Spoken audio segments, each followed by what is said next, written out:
Hello friends, आज मैं आपको बताऊंगा काउ पॉक्स डिजीज़ के बारे में, यानी इसका ट्रीटमेंट, यानी पशु में होने वाले चेचक रोग के बारे में। इसका क्या कारण है, क्या लक्षण है, कौन सी दवाइयाँ देनी चाहिए, क्या इलाज करना चाहिए, कैसे पशुओं को बचाना चाहिए यदि आपके पशु में यदि चेचक रोग हो जाता है तो। क्योंकि मेरे पास इस प्रकार के बहुत से पशुपालकों के कमेंट्स आ रहे थे कि कई स्थान ऐसे होते हैं जहाँ पर पशुओं के बहुत ज़्यादा चेचक से ग्रसित पशु हो जाते हैं। तो इसके बारे में डिटेल से बताया जाएगा। वीडियो लंबी भी होगी तो वीडियो को स्किप करके मत देखना, वीडियो को पूरी देखना। यदि वीडियो पूरी देखेंगे तो आपको पूरा प्रॉपर नॉलेज मिलेगा। देखो, काउ पॉक्स डिजीज़ क्या होती है? ये एक संक्रामक रोग है जो कि पशुओं के अंतर्गत एक से दूसरे में फैल भी जाता है, क्योंकि एक वायरस द्वारा फैलने वाला रोग है। ये जरूरी नहीं कि ये सिर्फ गाय, काउ पॉक्स है तो गाय के अंदर फैलता है, ये भैंस के अंदर भी फैलता है, यानी गाय भैंस दोनों में भी फैलता है। और ये क्या है कि ज़्यादा दूध देने वाली जो आपकी गाय भैंस है उनके अंदर होता है। और ये क्या होता है कि उससे होने वाली संतति को भी ये जो काउ पॉक्स है ये हो सकता है। देखो, ये फैलता कब है कि जब यदि आपके पशु में जो अड्डर है व टीट है वहाँ पर छोटे छोटे दाने से हो जाते हैं, छाले से हो जाते हैं, उसके अंदर पानी सा भर जाता है और वह फूट जाते हैं। फूटने के बाद उनमें घाव भी हो जाता है। तो जब भी यदि पशुओं में यदि इस प्रकार की दिक्कत होती है तो काउ पॉक्स के अंतर्गत पशुओं में टीट के ऊपर छाले बन जाते हैं, फूट जाते हैं, घाव हो जाता है। उसकी वजह से पशुओं को दर्द होता है तो पशुओं का थोड़ा टेम्परेचर बढ़ जाता है। टेम्परेचर बढ़ जाता है तो आपका पशु खाना पीना कम कर देता है, टेम्परेचर बढ़ जाता है। दर्द की वजह से पशु, जो दूध देने वाले पशु हैं, उनका दूध भी कम हो जाता है। तो सबसे ज़्यादा प्रभाव उनको दूध देने वाले जो पशु हैं उन पर सबसे ज़्यादा प्रभाव इस काउ पॉक्स का पड़ता है। और ये क्या है कि ये रोग एक से दूसरे के अंदर भी फैल जाता है। जो भी पशुपालक यदि जो गाय व भैंस को यदि चेचक हो गया है, उसका दूध निकालता है तो उस दूध निकालने के कारण उसकी अंगुलियों व अंगूठे से वो क्या है कि छाले हैं वो फूट जाते हैं। फूटने के कारण उनमें घाव से दर्द, तो पशु दूध भी प्रॉपर आपको दे नहीं पाता है। और कई बार इस प्रकार की भी स्थिति होती है कि इन पशुओं में जो चेचक होता है वह मनुष्य के अंदर भी फैल जाता है, क्योंकि जो दूध निकालते हैं यदि आपके कहीं पर जो घाव है या किसी प्रकार का यदि अंगुलियों में इन्फेक्शन है तो क्योंकि एक संक्रामक रोग होता है।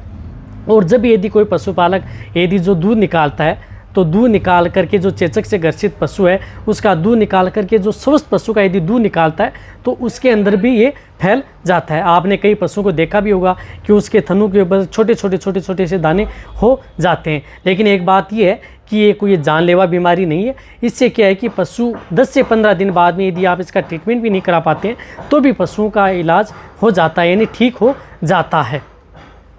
एक और बताना चाहता हूँ कि जब भी ये रोग आपके पशु में एक बार हो जाता है तो उसके अंदर पशुओं में चेचक रोग की उसकी एंटीबॉडीज़ बन जाती हैं, यानी उसके अंदर रोग प्रतिरोधक क्षमता उस रोग के प्रति बन जाती है। इसलिए वह रोग है कई दिनों तक उस पशु को होता नहीं है। लेकिन कई बार उन पशुओं के लिए ये खतरनाक भी हो सकता है। अब देखो, ये तो मैंने बताया इसका ये इस तरह के कारण आपके पशु में देखने को मिल सकते हैं। अब सिम्टम्स क्या हैं? सिम्टम्स ये हैं कि यदि आपके पशुओं के जैसे यदि जो थन है, टीट है, वो अड्डर है, उसके ऊपर छोटे छोटे दाने छाले से बन जाते हैं, उनमें पानी सा भी भरा रहता है, उसमें बाद में क्या है कि मवाद सी भी बन जाती है। कई बार इस रोग के क्या है कि जो आपके पशुओं के खुर हैं वह गुद्दा द्वार है, वहाँ पर भी छोटे छोटे दाने बन जाते हैं। खुरों के बीच के अंदर भी इस प्रकार के दाने बन जाते हैं। जिस प्रकार से आपने FMD में देखा होगा, FMD के अंदर भी पशुओं में क्या है कि अड्डर व टीट के ऊपर छोटे छोटे दाने छाले से पड़ जाते हैं, खुरों के अंदर भी पड़ जाते हैं। वैसे ही चेचक के अंदर भी उन पशुओं में देखने को मिल जाते हैं। और यदि पशुओं का यदि जो दूध पीता है, दूध पीने वाला बच्चा होता है, उसके अंदर जो मुख के अंदर है उसके अंदर भी जो छाले व घाव हो जाते हैं। कई बार यदि आप उन पशुओं में यदि चेचक है तो उसके होने वाले जो बच्चा उसका दूध पीता है तो उसमें भी इस प्रकार के सिम्टम्स है उन देखने को मिलते हैं। अब डायग्नोसिस क्या है? डायग्नोसिस ये कि जो जिस तरह के मैंने आपको सिम्टम्स बताए हैं, अड्डर व टीट पर यदि छाले हो जाते हैं, छोटे छोटे दाने से हो जाते हैं, तब ये देख लेना चाहिए कि आपके पशुओं को चेचक रोग हो गया है। ये तो है इसका डायग्नोसिस। छाले हो जाते हैं, उसमें पानी सा या मवाद भर जाती है, तो ये देख लेना चाहिए छाले ये आपके पशु में चेचक हो गया है। अब ट्रीटमेंट क्या है? ट्रीटमेंट यदि आप इन पशुओं का यदि आप इलाज नहीं करा पाते हैं तो 10-15 दिन में उन पशुओं के ठीक हो जाते हैं। लेकिन कई बार पशुओं में बहुत ज़्यादा दिक्कत हो जाती है। तो इसके लिए आपको क्या करना है, जब भी यदि आप अपने पशुओं का यदि दूध निकालते हैं तो दूध निकालने के बाद उसे जो पोटेशियम परमैंगनेट आता है, इससे आप उस पशु को अच्छी तरह से अड्डर व टीट को अच्छी तरह से साफ कर देना चाहिए। इस बात का आपको ज़रूर ध्यान देना है। पोटेशियम परमंगनेट यानी लाल दवा है, जो हम लाल दवा बोलते हैं, इसको थोड़ा पानी में लेना आपको। जब पानी एकदम लाल लाल सा हो जाता है तो उसे अच्छी तरह से साफ़ कर दें दूध निकालने के बाद में। और दूध निकालने के बाद में इसे अच्छी तरह से साफ़ करके, और जो एक जेल आती है लेवी जेल, ये जेल उस पर लगा दें। जब यदि आपके पशु में जहाँ पर छाले हुए हैं, बहुत ही अच्छा रिजल्ट आपको मिलेगा।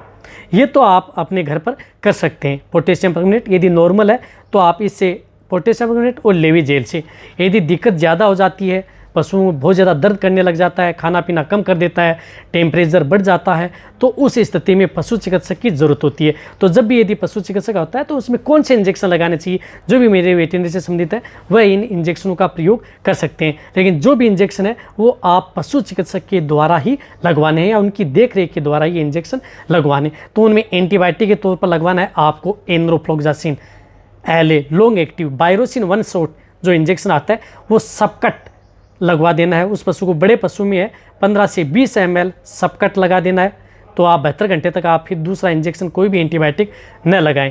यदि छोटे हैं तो उनको आप, जैसे छोटे बछड़े हैं, यदि उनमें हो गया तो आप 2 से 3 ml उनको सबकट लगा सकते हैं। यदि जिन पशुओं का बॉडी वेट ज़्यादा है, 500 kg से ज़्यादा है, तो उन्हें आप 25 ml तक भी सबकट ये इंजेक्शन लगाया जाता है। ये इंजेक्शन ज़रूर लगा देना चाहिए। और साथ ही साथ उन पशुओं के अंदर आप, यदि उन पशुओं को दर्द होता है, बुखार होती है, तो जो मेनकाइंड का जो एक इंजेक्शन आता है, अदर कंपनी का कोई भी हो, जिसके अंदर Salto nimesulide and paracetamol salt का इंजेक्शन है, ये इंजेक्शन उन पशुओं को लगा देना चाहिए। बड़े पशु हैं उनके अंदर 15 ml इंट्रामस्कुलर ये इंजेक्शन उन पशुओं को लगाया जाता है। ये इंजेक्शन भी उन पशुओं को लगवा देना चाहिए। और जिनका छोटे बछड़े हैं, जिनका बॉडी वेट कम है, तो आप इसे 2 से 3 ml intramuscular nimesulide and paracetamol का इंजेक्शन लगवा देना चाहिए। और साथ ही साथ उन पशुओं को आप लिवामाइसोल आता है, लेमासोल, लिवामाइसोल साल्ट का जो आपको साल्ट दिख रहा है, इस साल्ट का इंजेक्शन आप उन पशुओं को, जिन पशुओं का बॉडी वेट 400 kg से ज़्यादा है, तो आप 15 ml सबकट, ये भी सबकट इंजेक्शन उन पशुओं को 1 डोज लगवा देनी चाहिए, ताकि उसकी इम्यूनिटी बनी रहे और आपका पशु आगे ग्रसित न हो। इसकी डोज होती है 1 ml पर 30 kg बॉडी वेट, यानी जिन पशुओं का बॉडी वेट 300 kg है, तो इससे आप 10 ml सबकट, यानी त्वचा के नीचे सबकट कैसे लगाया जाता है, मेरे चैनल पर डिटेल से वीडियो बनी हुई है। जो भी वेटरनरी के स्टूडेंट है वो देख रहे हैं, वो जा कर के देख सकते हैं। तो ये इंजेक्शन उस पशु को सबकट लगवा देना चाहिए। और साथ ही साथ उन पशुओं को विटामिन के तौर पर आप B complex and liver extract का बहुत ही अच्छा रिजल्ट है, तो आप इसमें बेलामाइल इंजेक्शन उन पशुओं को दे देना चाहिए। बड़े पशु हैं तो 10 ml इंट्रामस्कुलर, छोटे बछड़े हैं तो 2 से 3 ml इंट्रामस्कुलर उनको ये इंजेक्शन लगवा देना चाहिए, यदि आपको अच्छा रिजल्ट लेना है। तो अब आप अच्छी तरह से समझ गए होंगे कि यदि आपके पशुओं में यदि चेचक रोग हो जाए तो क्या क्या करना चाहिए। देखो, ये वायरस डिजीज़ होती है, वैसे वायरस डिजीज़ का ट्रीटमेंट तो एक वैक्सीन ही है। यदि आप अपने पशुओं को काउ पॉक्स से बचाना चाहते हैं तो काउ पॉक्स वैक्सीन आती है, वह वैक्सीन आप अपने पशुओं का टीकाकरण जरूर करवा लें। जो मैंने ये ट्रीटमेंट बताया था, ये सेकेंडरी इन्फेक्शन को रोकने के लिए। यदि आपके पशु में साथ साथ किसी प्रकार का कोई दूसरा इन्फेक्शन ना हो जाए, तब आप ये इंजेक्शन उन पशुओं पर प्रयोग कर सकते हैं। कोई भी जो वायरल डिजीज़ होती है, वैसे उनका ट्रीटमेंट क्या होता है, सिर्फ और सिर्फ वैक्सीनेशन ही होती है। और ये जो ट्रीटमेंट जो बताए जाते हैं, वो आपके पशु में किसी भी तरह का यदि कोई दूसरा इन्फेक्शन आपके पशु में न फैले और आपके पशु में इम्यूनिटी बनी रहे, किसी भी तरह की आपके पशु में कोई दिक्कत ना हो, तब ये इंजेक्शन उन पशुओं को दिए जाते हैं। अब देखो, काउ पॉक्स है, बता दिया। काउ पॉक्स का मतलब ये नहीं कि गाय के लिए, भैंस के लिए भी है। भैंस में भी इस प्रकार की शिकायत देखने को बहुत बार ज़्यादा मिलती है। तो अब आप अच्छी तरह से समझ गए होंगे कि क्या करना है, क्या ट्रीटमेंट करना है। शुरू में आपको PP पोटेशियम परमंगनेट और लेवी जेल आती है, उसका आप प्रयोग करें, अच्छा रिजल्ट आपको मिलेगा। यदि आपको काउ पॉक्स पर यदि मेरी वीडियो अच्छी लगी है तो नीचे जाके आप कमेंट में लिखें। मेरी वीडियो को आप अपने दोस्तों के साथ, पशुपालकों के साथ और मेरे जितने वेटरनरी स्टूडेंट हैं उनके साथ आप इस वीडियो को जितना हो सके शेयर करें और मेरी वीडियो को आप लाइक भी करें। ये आपके एक लाइक से मेरे को मोटिवेशन मिलता है और मैं आपके लिए अच्छी से अच्छी और नॉलेजेबल वीडियो आपके लिए हर समय ऐसे लाता रहूँगा। यदि आपने अभी भी इस चैनल को सब्सक्राइब नहीं किया तो जो नीचे लाल वाला बटन आपको दिख रहा है उसको दबा लें।